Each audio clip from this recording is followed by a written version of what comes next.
Hi, everybody. Garrett Baldwin here from Money Morning. We are watching current status of the markets as the Federal Reserve prepares its conclusion to the two-day FOMC meeting. Right now, looking live at the Fed Watch tool, there is a 7.4% probability of a rate hike this afternoon.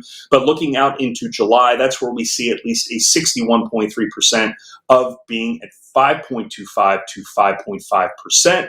And as we look for a hawkish pause today and listen to what Jerome Powell has to say, I'm warning everybody to simply ignore it, because the reality is the damage has already been done to this economy and the damage has been explicitly done to perhaps the lifeblood of innovation here in the United States. And that is within the venture capital world. Last week, the Wall Street Journal reported that more startups throw in the towel, unable to raise money for their ideas. And why does that matter? Well, this is where our innovation comes from, out in Silicon Valley, in the Chicago alleys, Toronto, New York, and Austin, Texas. Companies are struggling to raise money as we continue to see interest rates move higher, and venture capital groups are pulling back.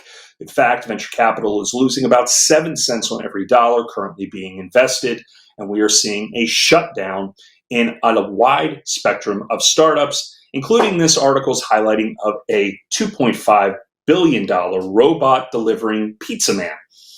Good allocation of capital, everybody.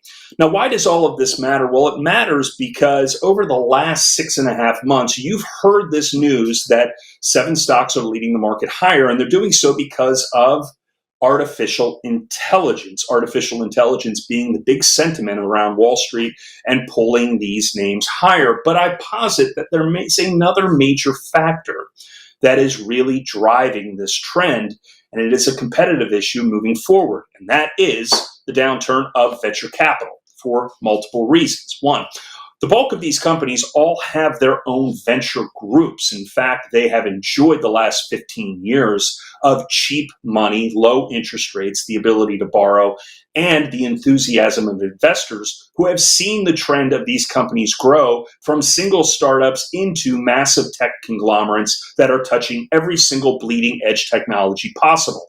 If you don't believe me, remember that Tesla started as a car company and has expanded into multiple clean energy businesses. Meta Platforms started in social media, now is shifting into the metaverse. Amazon started as an online bookstore. It is everywhere now, the largest retailer online and the largest web services company. Alphabet was a search company. It is everywhere in your life as well as it continues to expand into new verticals. Apple started within the personal computer space and has expanded into every area of technology retail. Microsoft, of course, starting in software and has expanded dramatically in cloud services. Even NVIDIA, which started in the video game technology space and had built chips for video games, continues to expand into new verticals and is 3 years ahead of its major competition. But it's not just the fact that these companies are benefiting from this current interest rate cycle. In fact, they are, because they have massive cash hoards and they are watching their competition at the lower end of the venture capital pipeline start to shut down. Less competition is obviously great for oligopolies, and they are also going to benefit from the ability to attract talent from venture capital groups that are shutting down.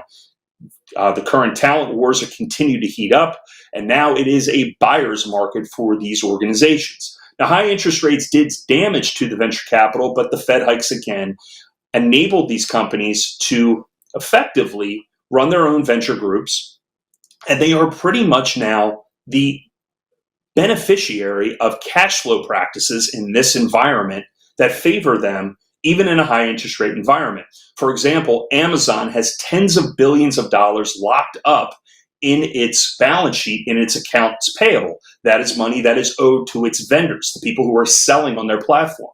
However, thanks to net 40 to net 60 invoicing, they do not pay the companies that have sold a product on their platform for 45 to 60 days, meaning that these companies have a 45 to 60 day interest-free loan from their vendors. And there is trillions of dollars locked up in trade credit within this system.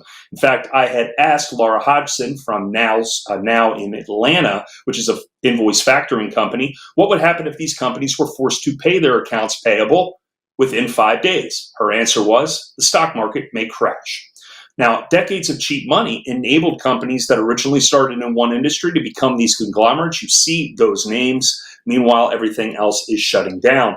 And while that is all happening with all of the money that these companies have made in all of this time, the one thing that matters most, money that pours into Washington. These companies have spent billions and billions and billions of dollars on lobbying, not just in Congress, but also to the individual agencies to keep their eye off the ball in terms of anti-competitive practices, including the one that I just spoke about regarding cash flow. And meanwhile, as all of these anti-competitive elements continue to add up and Europe continues to watch what these organizations are doing, our government is focusing on cryptocurrencies and a lot of the individual projects that are tied to a decentralized Web3, which in itself is a threat to many of these organizations as well, due to the centralization of data and privacy that continues to manifest throughout the technology world. All right, we are going to be done today at All right, we are going to be going live today at 1:45 here at Money Morning Live. I will be covering the Fed meeting. We will be discussing what is happening within the world of the Fed, whether or not this is a hawkish pause, and what to anticipate as you trade this Fed meeting from 2:35 to 4 o'clock today. We have traditionally, in the last 3 meetings, seen a big spike at about 2:35 to 2:37 in the S&P 500, but the real fireworks start in the final hour. Will this be a sell the news moment? We will be covering this live, so join us today at 1:45.